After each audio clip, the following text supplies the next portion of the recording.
what I'm about to say is something that I want to spread. You know, Okay, I cool. start spreading this everywhere I go. Like, I don't want to promote nothing. I don't want to sell nothing. If anything, I want to spread this message. Before my dad shot himself, my standards weren't very high for myself. I had standards on the way I looked, right? My fitness, the women I fucked, right? And I had to stand. That was it. Those were my standards were, right? But as far as income was concerned, you know, my life was all right. You know, I'm living in New York, making enough money to have fun, fuck models and shit, and it was fine, right? So my standards weren't that high as far as income was concerned. And I believe that you don't rise to your ambitions, right? You'll fall to your standards. I really believe that because, yeah, I wanted more money, but it wasn't a must. I didn't have to have it. Once my dad shot himself, I had to have more money now, right? Because I'm the man of the house. So the amount of money I make was no longer sufficient. I didn't cry about it, didn't complain about it. I just increased the activity, right? So that's when I said, okay, I'm gonna start training people 4 a.m. I woke up at 4 a.m. to go train people, right? Shower at the gym, bam, now I'm working security, right? And that was important because, you know, I got health insurance and a bunch of other shit, you know. It was before, I needed health insurance, bam. So I worked a security job. Then I worked for my boy's movie company after that. And on the weekends, I managed my boy's restaurant and train people in the morning.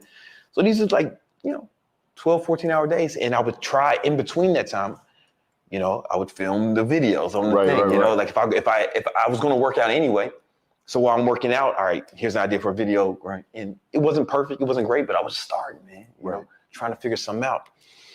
And that was, okay, I'm sorry. I told that wrong. I wasn't doing YouTube at the time. I was just grinding to take care of my family, right? I started to do YouTube because I thought, fuck, I hate this life.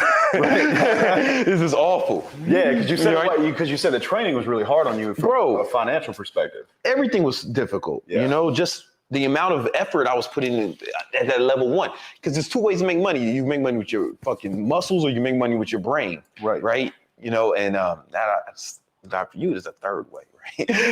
But that, you know, like your brain. I was like, how can I start making money with off something else instead of fucking labor? Because everything I'm doing is labor. You going to the gym, training people.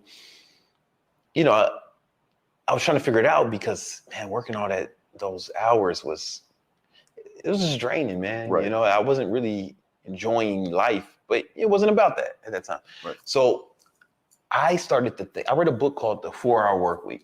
Yeah, Tim by Ferriss. Tim Ferriss. Yeah, I've met Tim a few times. You know, he's cool. Nice. Dude. But and you guys don't have to go read that now. It's pretty. It's dated at this point. Yeah, at this point. Yeah, the information is pretty antiquated, but some of the principles are still good.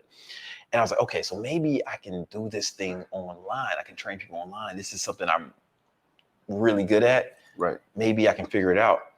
And Tim suggested you run Google ads for, you know, whatever product or service you come out with. PPC ads. Yeah, pay per click. And I didn't have the disposable income for that.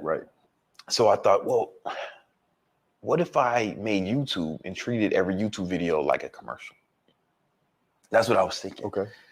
So a lot of guys, they get on YouTube because, especially young guys, because they want to be famous or whatever. And there's nothing wrong with that. I wanted to make money. I approached it like a business off the rip. I didn't care about being famous. I didn't care about clout. I need to get some of this money, man.